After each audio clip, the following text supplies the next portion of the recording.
ბობ სორჯი, ტკივილი გაურკვევლობა და განდიდება.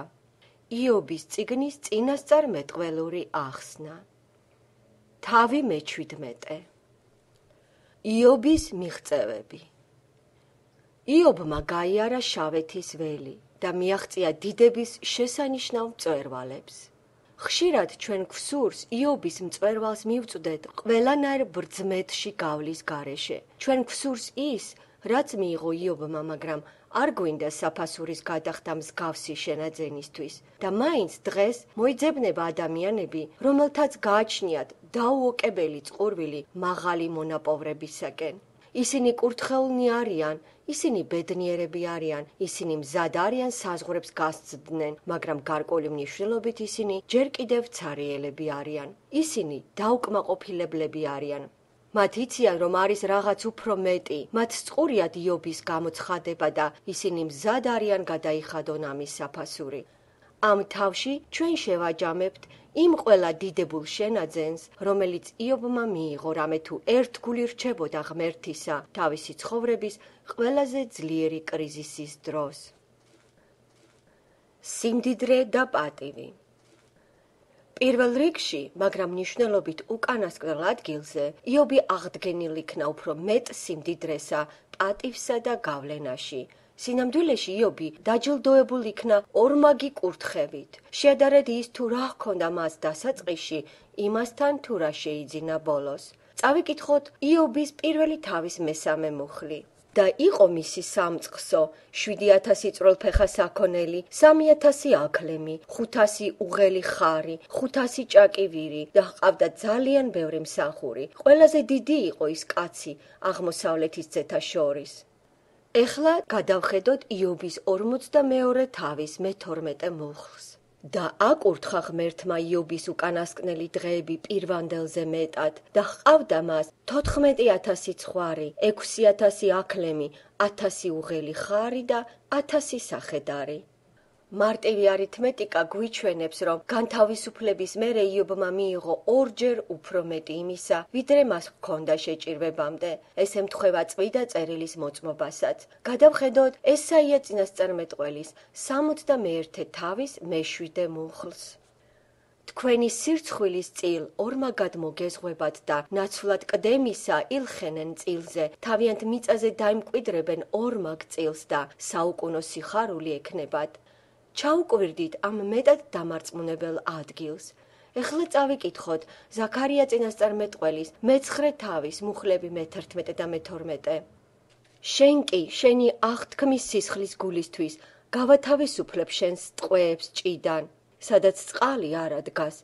დაუბრუნდით ციხესიმაგრეებს იმედის ტყვენო, რასაც დღეს გიცხადებთ, ორმაგად მოგაგებთ.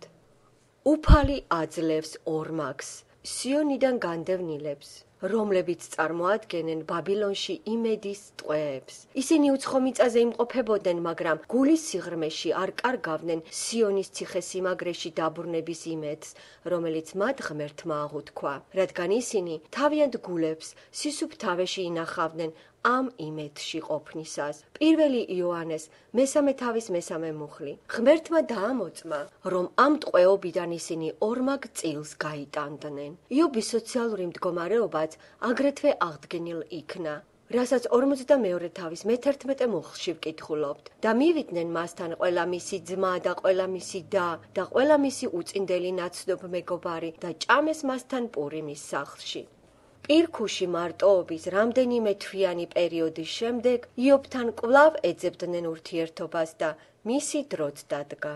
ღმერთის კურთხევამ აღადგინა იობის პატივი მის თანამედროვეთა შორის და მან კიდევ უფრო მაღალი მდგომარეობა დაიკავა ვიდრე ადრე. ღმერთმა დაიცვა თავისი მსახური, რომელმაც მის მიმართ ერთგულება შეინარჩუნა.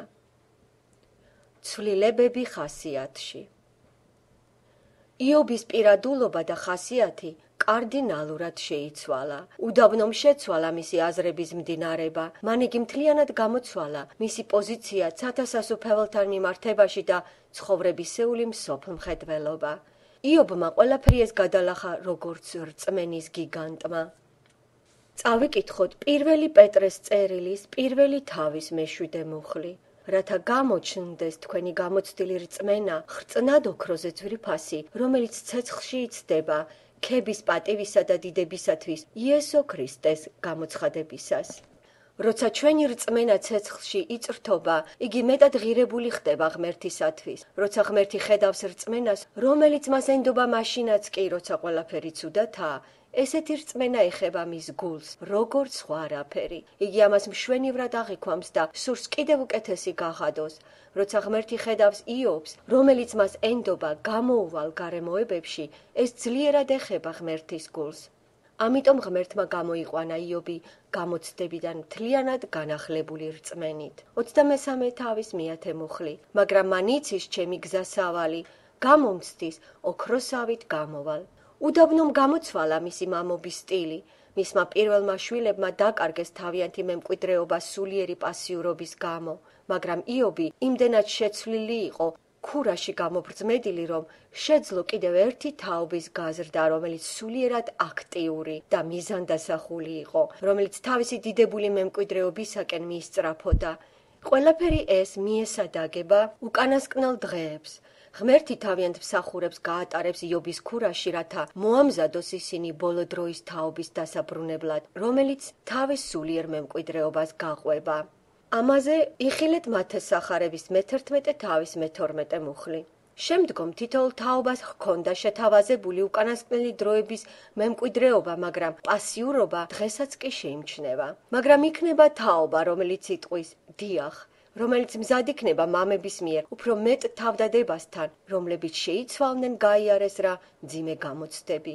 იობის ხასიათში ცვლილებები ვლინდება წიგნის ბოლო სიტყვებში. წავიკითხოთ 42 თავის მუხლები 1-დან 6-ს ჩათვლით.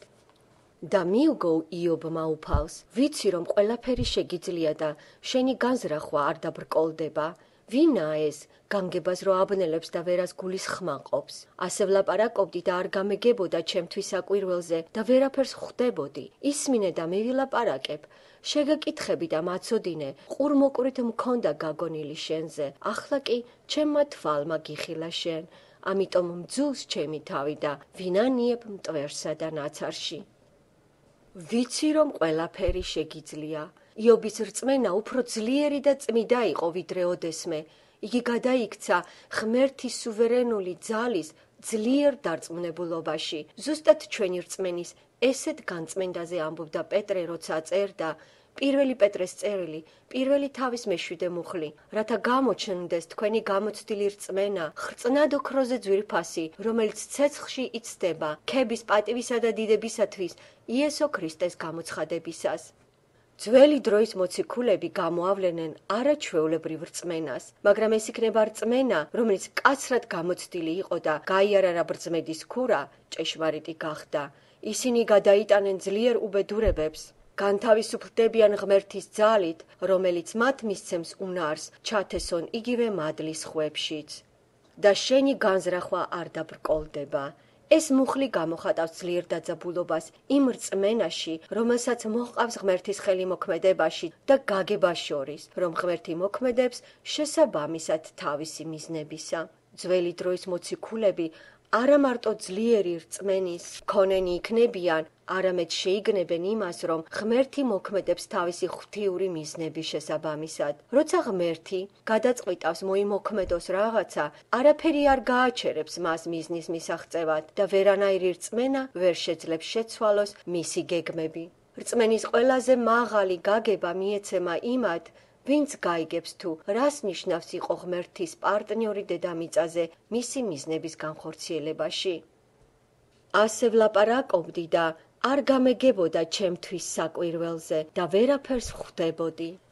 იობი გამოვიდა ამ ქურიდან თავისი შეზღუდულობის ღრმა გაგებით, ღმერთის გარეშე თავისი არაფრის მაქნისობის შეგნებით. განკურნება. ყველა მწვერვალის მიწვდომის შემდეგ იობი განკურნებულ იქნა. 42 თავის 1 მუხლი. და აღუდგინა უფალმა იობს უწინდელი წარმატება, როცა ილოცა იობმა თავისი მეგობრისათვის.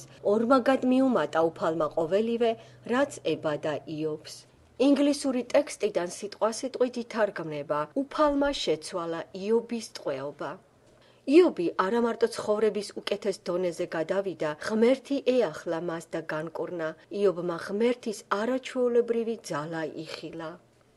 იობის განკურნება მეტად მნიშვნელოვანია წიგნის არსისთვის და წარმოადგენს აუცილებელ ინგრედიენტს იმის გასაგებად, თუ რას ეუბნება ეს წიგნი ბოლო დროის თაობას. აი რატომაა ეს განკურნება ასე მნიშვნელოვანი? იობს მიეცა დამოწმება ბოლო თაობისთვის. ახალგაზრდობა უნდა ხედავდეს ღმერთის აღთქმის ძალას თავის თაობაში. ჩვენ შეგვიძლია ვილაპარაკოთ იმაზე, თუ როგორ განკურნა ღმერთმა ჩვენი ბებია, ან იმაზე, თუ როგორ გააკეთა ეს ღმერთმა 1965 წელს. ამბავი შეიძლება ძალიან ათელი იყოს, მაგრამ ეს არაა საკმარისი 21 საუკუნის თანამედროვე თაობისათვის. ახალგაზრდა მორწმუნეები უნდა ხედავდნენ ღმერთის ძალას თავის ცხოვრებაში. ეს იყო სწორედ ის მნიშვნელოვანი განსაკუთრებულობა, რაც გამოარჩევდა იობის ახალ შვილებს წინამორბედებისაგან. მისი მეორედ გაჩენილი შვილები მოწმენი იყვნენ ღმერთის ძალისა. მათ ჰქონდათ მის მამასთან ღმერთის გამოცხადების მოწმობა, რაც არ გააჩნდათ იობის პირველ 10 შვილს. ისინი უშუალო მონაწილენი იყვნენ ღმერთის მიერ მართალი კაცის განთავისუფლებისა. აღდგომის ძალამ ღმერთისგან მოვლენილმა აანთო იობის მეორე შვილებში ის, რამაც მათ მისცა ძალა ასულიყვნენ, სულიერი სილამაზის ჭეშმარიტ დიდებასთან. ნება მომეცით გაგიზიაროთ პირადული ისტორია, რომელიც გიჩვენებთ თუ რატომაა ეს ჭეშმარიტება ასე მნიშვნელოვანი ჩემთვის. როცა 13 წლის ვიყავი, დედაჩემი ძლიერ დასნეულდა, მას მკერდზე სიმსივნე აღმოაჩნდა. ჩვენ ვარაუდობდით კიბოს, თუმცა იგი ღმერთისგან ნათლად გრძნობდა, უარი ეთქვა მკურნალობაზე. მისი ჯანმრთელობა მკვეთრად უარესდებოდა. მალე იგი საწოლს მიეჯაჭვა და ვერ ასრულებდა ყოველდღიურ საქმიანობას. მე თვალყურს ვადევნებდი თუ როგორ დაიწყეს ჩემმა მშობლებმა აქამდე უნახავი სასოწარკვეთილებით ღმერთის მოხმობა. როცა დილით სკოლაში მივდიოდი, დედაჩემი საწოლზე იჯდა ბიბლიით ხელში. როცა სკოლიდან მოვდიოდი, დედაჩემი საწოლთან მუხლებზე დამხობილი მხურვალედ ლოცულობდა. მამაჩემი პასტორი იყო და მუდმივად ღმერთს მოუხმობდა. მათი დაკავება ღმერთით მოიცავდა მთელ 24 საათს. ისინი დიდი მონდომებით ითხოვდნენ შველას, რადგან დედაჩემი კვდებოდა. ეს ამბავი მეტად ამაღელვებელი და დიდებულია, მაგრამ მასში მთავარი ის არის, რომ ერთხელ საღამოს დედაჩემი განკურნებული იქნა, მაშინ როდესაც ჩემი მშობლები თაყვანს სცემდნენ ღმერთს, მომენტალურად. ამ წიგნის წერის პროცესში მას შეუსრულდა 30 წელი და იგი ჯერ კიდევ სავსეა ძალითა და ენერგიით. მაგრამ ეს იყო ის, რამაც აანთო 13 წლის მოზარდის გული, როცა თვალყურს ვადევნებდი ღმერთის პასუხს ჩემი მშობლების ლოცვაზე.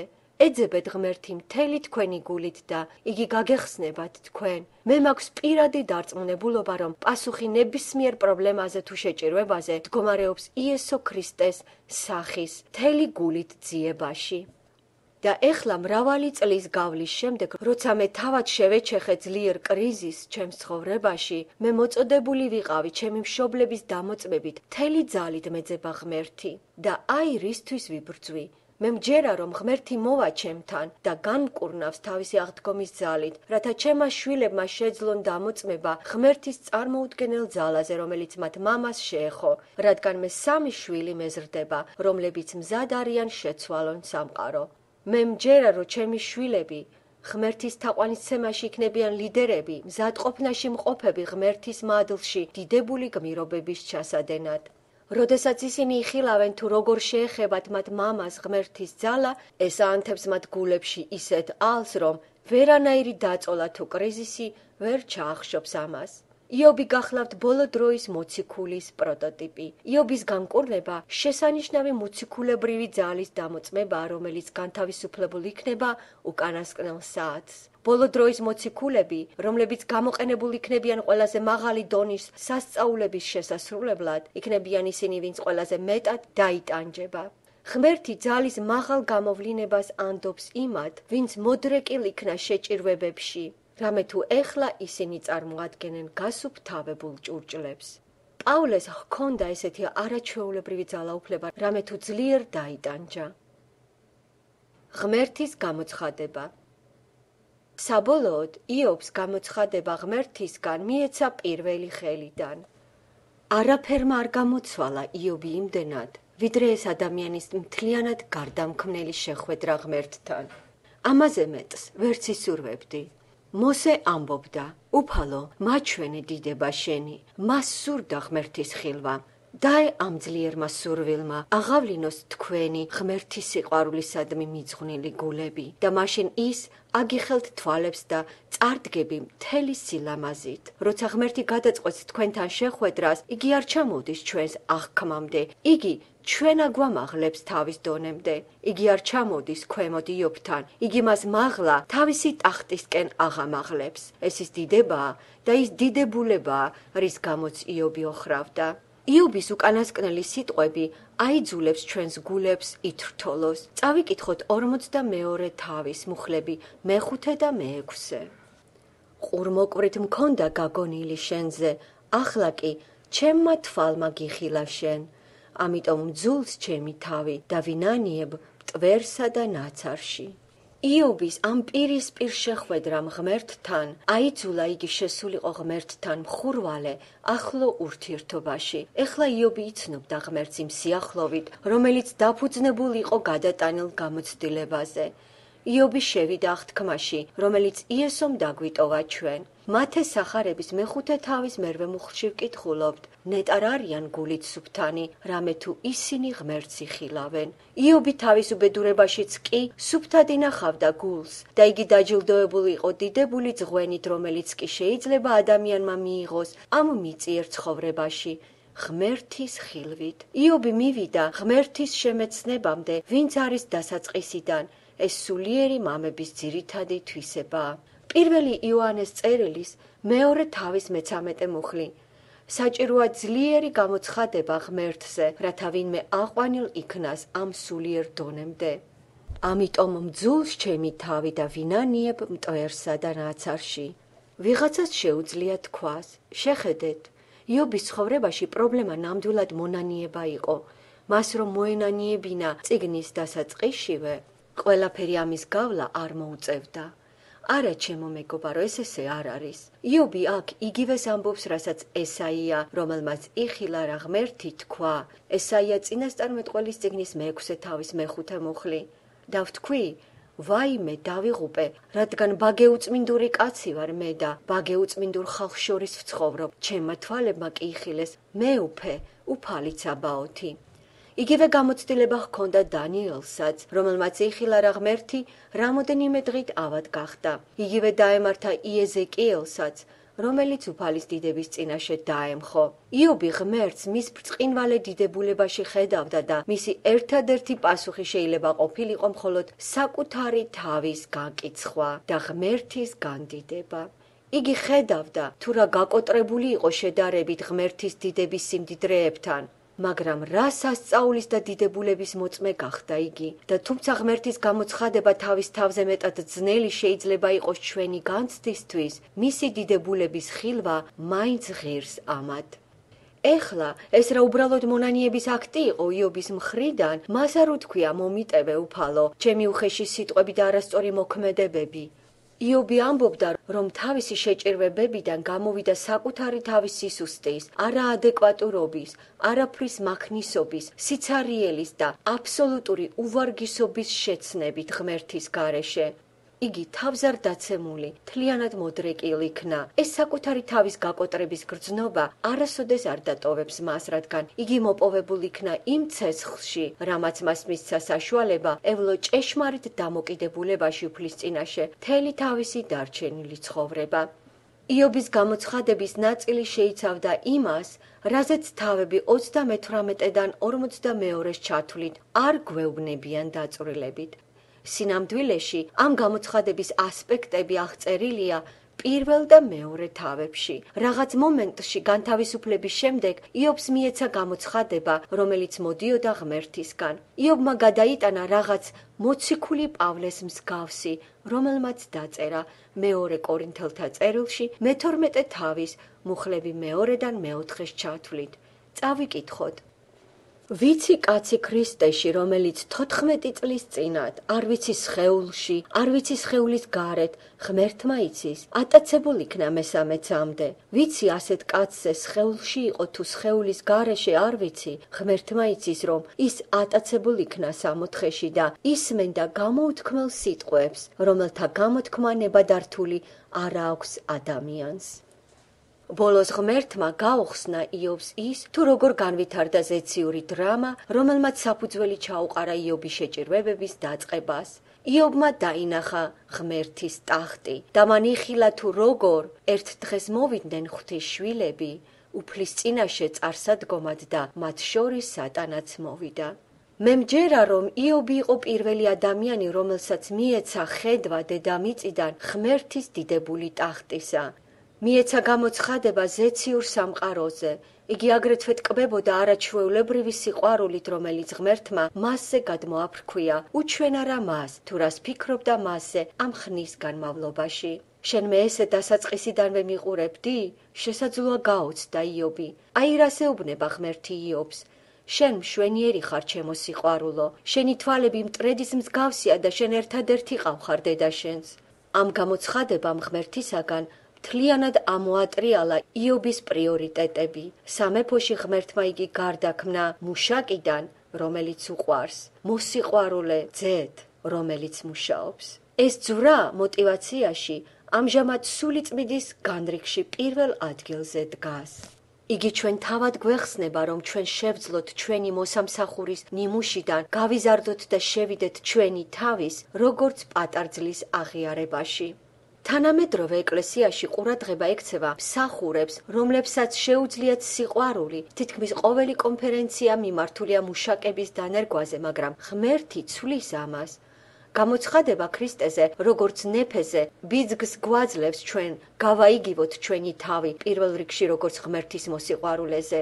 ეს თავის მხრივ აანთებს დიდებულ შრომას ცათასასუფევლისათვის, რომლებიც არ დაიწვება, რადგან არაფერი ისე არ გვამზადებს ჩვენ მოთმინების მსახურებასთან, როგორც სურვილის სიყვარულით აღვსებისა. იმათ, ვინც ელოდება გამოცხადებას ღმერთისაგან, ნება მომეცით ერთი უკანასკნელი გამხნევება მოგცეთ. წავიკითხოთ მე-17 ფსალმუნის მუხლები 25 და 26 და მომიზღო უფალმა ჩემი სიმართლით, ჩემთა ხელთა სიწმიდის კვალობაზე მის თვალთა წინაშე.